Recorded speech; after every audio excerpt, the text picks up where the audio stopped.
Fala pessoal, tudo bem com vocês? Eu quero levantar quatro motivos pelos quais eu deixei de acompanhar os Gideões Missionários. O primeiro motivo seria o seguinte, seria o fato que o congresso é um congresso de missões, mas não fala sobre missões. Sim, os seus pregadores sobem à tribuna dos Gideões Missionários e falam sobre qualquer outra coisa, menos sobre missões. Então observa aí um desvio de finalidade. Está aí a situação de Cuba, está aí a situação da China, está a situação da Líbia, Sudão, Iraque, Irã, Jordânia, os países não alcançados. Os camaradas não falam de missões locais, quanto mais eles vão falar sobre missões transculturais. Então, eu não posso dar credibilidade a um congresso de missões que os seus pregadores não falam e não dissertam sobre missões. Então, parei de acompanhar os Gideões Missionários porque seus pregadores não falam sobre missões num congresso que tem como prerrogativa falar e dissertar sobre questões que envolvem missões, ok? Segundo motivo pelo qual parei de acompanhar os Gideões Missionários seria o fato que eu vejo nos Gideões Missionários uma questão que parece uma briga de galo entre os seus pregadores. Eu vejo os pregadores se espeziando, eu vejo os pregadores jogando indiretas do altar, eu vejo os pregadores criando situações constrangedoras, uma falta de ética realmente lamentável. A última foi o fato aí de um pregador que está sendo acusado pela assessoria de imprensa de uma outra pregadora de racismo. Olha só que ponto que chegou os Gideões Missionários em relação a essa questão de pregadores estarem se espeziando, jogarem diretos no altar. Então eu não concordo com isso. Eu acho que o altar não deve ser usado contra o altar. O altar deve ser usado para pregar a palavra de Deus e não de jogar indiretas para as pessoas, para os ministros e os amigos que estão ao lado. Se você tem um problema com seu irmão, resolva esse problema pessoalmente. Então, esse seria o segundo motivo pelo qual deixei de acompanhar os Gideões Missionários. Terceiro motivo pelo qual deixei de acompanhar os Gideões Missionários é a falta de credibilidade da instituição. Gente, são várias acusações contra a instituição e eu não vi nenhum posicionamento claro, contundente do presidente da instituição em relação a essas acusações. Acho que o assessor do pastor Cezino Bernardino saiu aí falando cobra e lagarto das questões que aconteciam lá dos Gideões, que ele diz que acontecia lá nos Gideões. Teve um pastor aí que disse que pagou para pregar nos Gideões. E da própria boca do pastor Cezino, nós ficamos sabendo que tinha pregadores que subiam ao altar cheio de uísque, né, e que antes de pregar tinham relações sexuais com as cantoras do Congresso.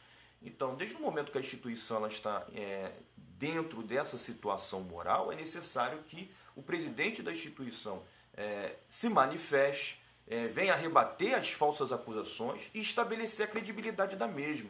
Então, eu não vejo credibilidade, não tenho confiança nos pregadores que sobem lá.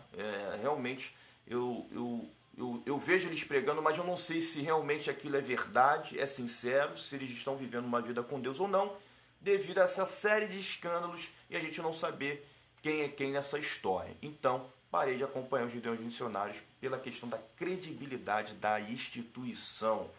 Bem, o quarto motivo seria a qualidade das pregações. Meu Deus do céu. Olha, tem um pregador aí que diz que é um contador de histórias, que disse que os demônios, na sua constituição corpórea e espiritual, são constituídos de 80% de água.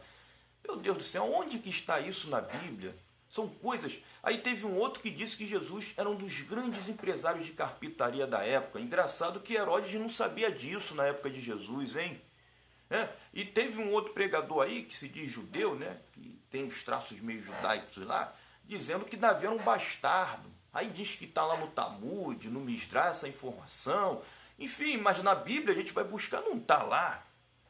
Então, é uma qualidade baixa das pregações, consultas extra-bíblicas para favorecer e validar as suas pregações, e para mim realmente não dá.